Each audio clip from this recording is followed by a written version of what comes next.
সারাদিন রোজা রাখার পর রাত্রের খাবারটা একটু সাদামাটা হলেই ভালো লাগে, খেয়ে যেন শান্তি পাই। তার জন্য আজকে বরবটি আলু দিয়ে মাছের একটা চচ্চড়ি বানিয়েছি, আর বানিয়েছি চালদার ডাল, আর ছিল বিট আলু গাজর ভাজা। তো এইগুলো হচ্ছে শান্তির খাবার, আর রোজা রাখার পর এরকম সাদা সিম্পল খেতেই বেশি ভালো লাগে। তো এইগুলোই আজকে শেয়ার করব, আশা করছি আপনাদের ভালো লাগবে। তো তার জন্য বরবটিটা নিয়ে নিয়েছি, তারপর একটা চালতা নিয়ে নিয়েছি,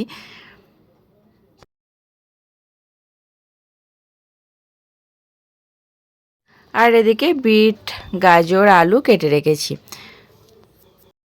তো আজকে একটু রান্নাবান্নায় সবার সাথে শেয়ার করব।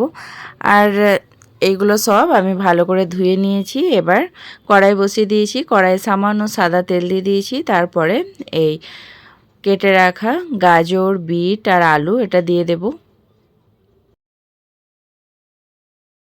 তারপর সামান্য লবণ আর সামান্য হলুদ দিয়ে এটা ভেজে নেব। আর এটাতে আমি কোনো লঙ্কা গুঁড়ো কিংবা শুকনো লঙ্কাও দিইনি, কেননা এটা আয়ান খেতে খুব ভালোবাসে। আর আয়ানের জন্য না এখন স্পেশাল করে খিচুড়ি আর কিছু বানাচ্ছি না। এই বিট গাজর এটা ভাজলে ও ভাত দিয়ে মাখিয়ে দিলে বেশ খেয়ে নেয়। আর সাথে একটা মাছ ভাজা রেখে দেবো, মাছ ভাজা খেতেও খুব ভালোবাসে। তো এটা আমি একটু ঢাকা দিয়ে দেব। আর এই যে ঢাকনা খুলে এরকম ঠিক হয়ে এসেছে, হয়েই এসেছে, প্রায় সব সেদ্ধই হয়ে গেছে। কয়েক মিনিট নাড়াচাড়া করে এটা নামিয়ে নেব।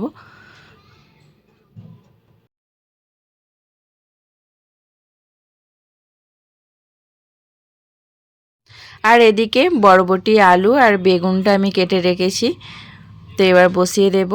আর আমি না রান্নাগুলো সব বিকেলবেলায় করে নিই, আর রোজার মাসটা ভরি ওই রাত্রিরের রান্নাটা বিকালেই সেরে নিই, কেননা রাত্রিরে আর ভালো লাগে না। আর ইফতার করার পর যেন কিছুই ভালো লাগে না, তাই আগে থাকতেই সব সেরে রাখি কাজকাম। তো এখানে আমি দুটো শুকনো লঙ্কা ফোড়ন দিয়ে দিয়েছি, আর সামান্য একটু কালো জিরে ফোড়ন দিয়ে ওই কেটে রাখা আলু বরবটি বেগুন সব একসাথে দিয়ে এবার একটু নাড়াচাড়া করে নেব।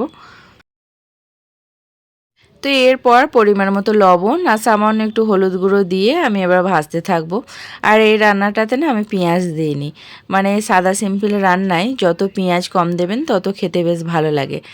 তো এবার আমি এটা ভালো করে নাড়াচাড়া করব, মানে একটু ভাজা ভাজা করে নেব এর সাথেই, আলাদা করে ভাজার আর কোনো দরকার নেই।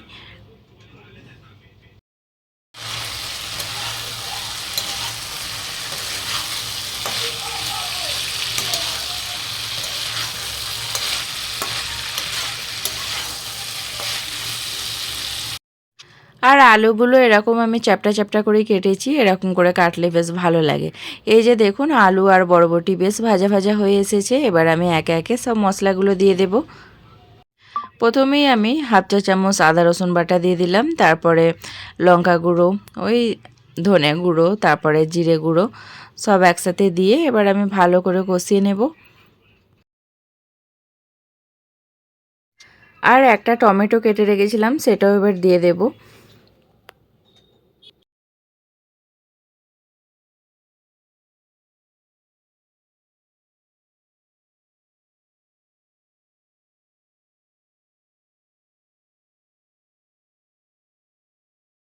এরপর কষানোর জন্য সামান্য একটু জল দিয়ে দেব। জলটা দিয়ে আর একটু ভালো করে কষিয়ে নিতে হবে। তো ভালোভাবে কষানো হয়ে গেছে, এবার আমি পরিমাণ মতো জল দিয়ে দেব। জলটা দেওয়ার পর ওই আগে থাকতে মাছ ভেজেই রেখেছিলাম, আমি রুই মাছ নিয়েছি, রুই মাছটা আগে থাকতে ভেজে রেখেছি, এবার দিয়ে দেব। তো ঝোলটা ফুটে এলেই দেওয়া হয়, আমি আগে থাকতে দিয়ে দিয়েছি। এবার এই যে ফুটে এসেছে।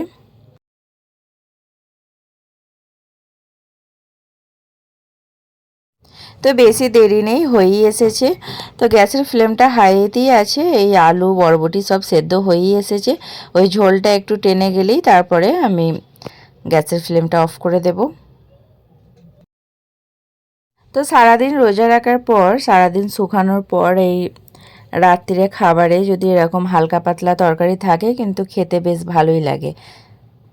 তো রোজার মাসে আমরা যতটা হালকা পাতলা তরকারি খাবো ততই ভালো। এই যে হয়ে এসেছে, এরকম শুকনো শুকনোই করেছি।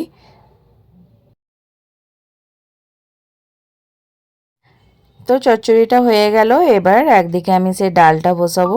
আমি চালতাটা আগে থাকতে কেটেই রেখেছিলাম, আর ডালটা এই যে ডালটা সেদ্ধ হয়েই এসেছে। এবার কেটে রাখা চালতাটা দিয়ে দেব। তারপর আমি হাফ চা চামচ একটু হলুদ গুঁড়ো দিয়ে দিচ্ছি। তারপর পরিমাণ মতো লবণ, এটা দিয়ে আর একটু ফোটাতে থাকবো।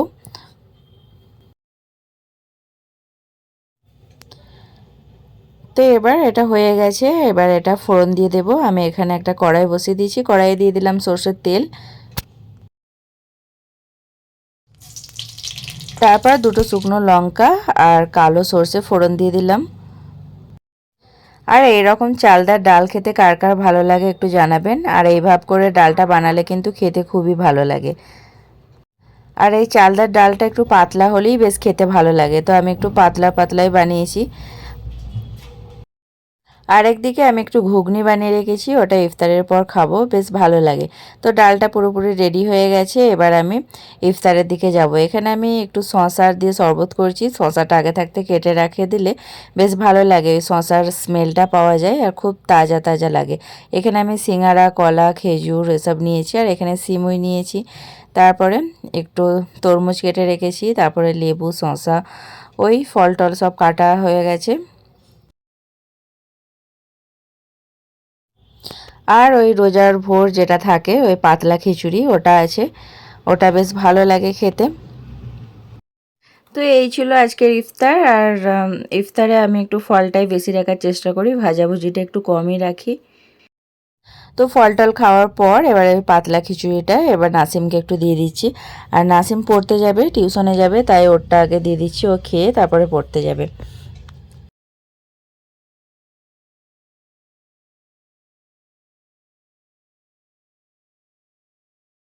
তো বেশ অনেকক্ষণ পর এবার আমি ঘুগনিটা নিয়ে বসেছি। আর সারাদিন শোকানোর পর না এরকম একটু ঘুগনি হলে বেশ ভালো লাগে, মানে ওই মুখের টেস্টটা বদলে যায় আর কি। তো এটা আমি একটু লেবু চিপে খাবো, আমার লেবু দিয়ে খেতে বেশ ভালো লাগে। আর এটা না ওই শসা কুচি, গাজর, তারপরে একটা কাঁচা লঙ্কা, পেঁয়াজ কুচি করে চাট বানিয়ে বেশ ঘুগনিটা খেতে ভালো লাগে। তো এমনি সারাদিন শুকিয়ে আর ওই লঙ্কা তারপরে পেঁয়াজ আর খাইনি, তার জন্য এই লেবুটা দিয়ে খাবো। তো লেবুটা দিয়ে খেতেও বেশ ভালো লাগে। আর আমাদের ভাত খেতে অনেকটাই লেট হয়। তো বেশ অনেকক্ষণ পর ভাতটা নিয়ে বসেছি। আর আমরা একটু লেটেই খাই, কেননা আমার হাজব্যান্ড একটু লেটে আসে, তার জন্য খাওয়াটা একটু লেটই হয়ে যায়। তো এত লেটে ভাত খাওয়ার পর আর সেহরিতে উঠে আর কিছু খেতে ইচ্ছা করে না, তখন আমি ওই দুটো খেজুর আর এক গ্লাস জল খেয়ে নিই। তো রাতে খাবারটা অনেক লেটে খাই, তো তার জন্য সেহরির টাইমে খেতে ইচ্ছাও করে না আর ভালো লাগে না, তার জন্য আমি সেহরিতে ওই দুটো খেজুর আর এক গ্লাস জল খেয়ে নিই।